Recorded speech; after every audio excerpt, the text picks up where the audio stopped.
नमस्कार। माली समाचार हिंदी में आपका स्वागत है। मैं दिनेश माली।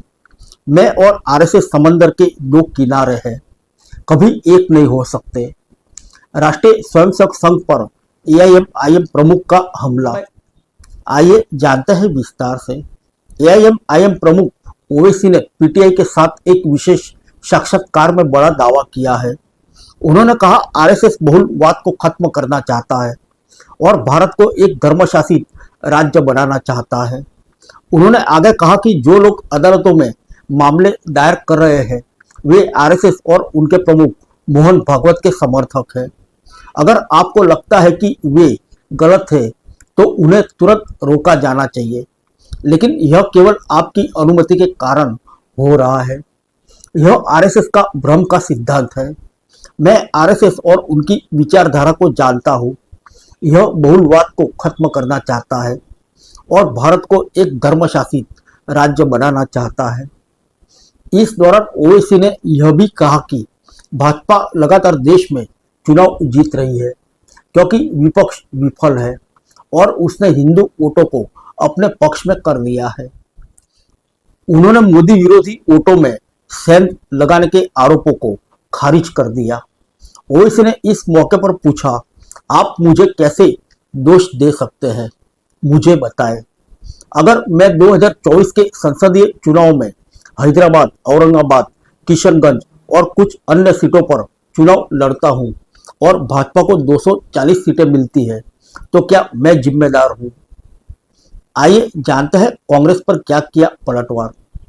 भाजपा सत्ता में आ रही है क्योंकि विपक्ष पूरी तरह से नाकाम है।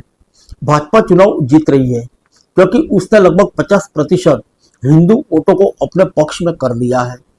उन्होंने कहा कि उन्हें दोष देने और उन्हें भाजपा की बी टीम कहने का प्रयास विपक्ष की उनकी पार्टी के प्रति नफरत के अलावा और कुछ नहीं है, क्योंकि यह मुख्य रूप से मुसलमानों का प्रतिनिधित्व करता है। बता दें कि कांग्रेस जैसे विपक्षी दलों ने हैदराबाद क्षेत्र में अपने गढ़ से बाहर अपनी ऑल इंडिया मजलिस से इत्तेहादुल मुस्लिमीन पार्टी को बढ़ाने के ओवैसी के प्रयासों का मजाक उड़ाया है। उनका कहना है कि वह वोटों के एक बड़े हिस्से, जिसमें ज्यादातर मुस्लिम हैं, उनको छीनकर भाजपा को लाभ पहुंचा रहे हैं। आइए जानते हैं मुसलमानों की भागीदारी के बारे में।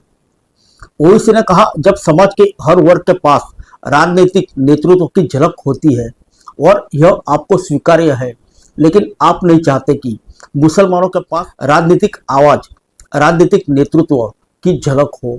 वहीं यह पूछे जाने पर कि क्या वह कांग्रेस का जिक्र कर रहे हैं, उन्होंने कहा, बसपा, सपा और भाजपा समेत सभी विपक्षी दलों का जिक्र कर रहे हैं। ओवैसी ने कहा, यादव नेता होंगे, मुसलमान भिखारी होंगे, उच्च जाति के लोग नेता होंगे, मुसलमान भिखारी होंगे। मुझे बताएं कि यह कैसे उचित है।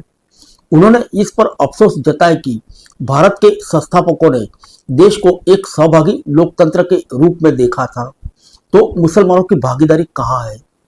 इस दौरान एआईएमआईएम सुप्रीमो ने कहा कि जब भारत की अखंडता और सुरक्षा का सवाल आता है तो हम आगे आकर भारतीय सेना के साथ खड़े होते हैं, लेकिन हमें अपने घरों के अंदर ही समस्याओं के बारे में बात करनी होगी। उन्होंने बताया कि देश में लगभग 15% आबादी के साथ सबसे बड़ा अल्पसंख्यक समूह होने के बावजूद मुसलमानों की विधानसभा और संसद में केवल 4% भागीदारी है। जब उनसे पूछा गया कि ऐसा क्यों, तो उन्होंने कहा कि ऐसा इसलिए क्योंकि राजनीतिक दल मुसलमानों को चुनाव लड़ने के लिए टिकट नहीं देते हैं और फिर लोग मुसलमानों को वोट नहीं देते हैं। उन्होंने चेतावनी दी कि भारत के इतने बड़े समुदाय को हाशिए पर और कमजोर रखकर विकसित भारत लक्ष्य हासिल नहीं कर सकता। उन्होंने कहा कि राजनीतिक दलों को मुसलमानों को वोट बैंक के रूप में देखना बंद कर देना चाहिए और इसके बजाय उन्हें ऊपर उठाने, उन्हें शिक्षित करने, उनके साथ उचित व्यवहार करने और उन्हें नौकरी देने के लिए काम करना चाहिए। हमारी लड़ाई यह है कि हम मतदाता नहीं बने रहना चाहते, हम नागरिक बनना चाहते हैं। फिर मिलेंगे अगले बुलेटिन में अन्य किसी खबर के साथ। तब तक के लिए इजाजत दीजिए। नमस्कार।